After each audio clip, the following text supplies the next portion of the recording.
उसकी वीडियो में ही बोल रहा है।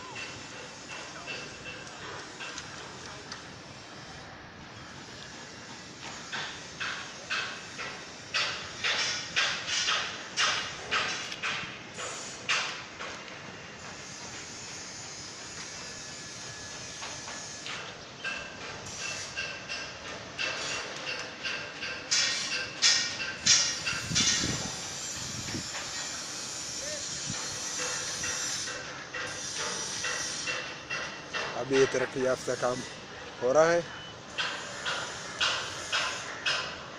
आगे हमारे जो पुश्ते आएंगे ना, उनके लिए अलमारी बन रही है।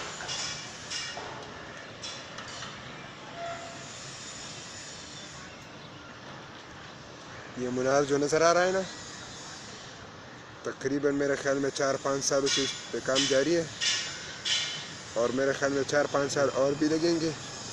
अब आप लोगों से इजाज़त चाहेंगे।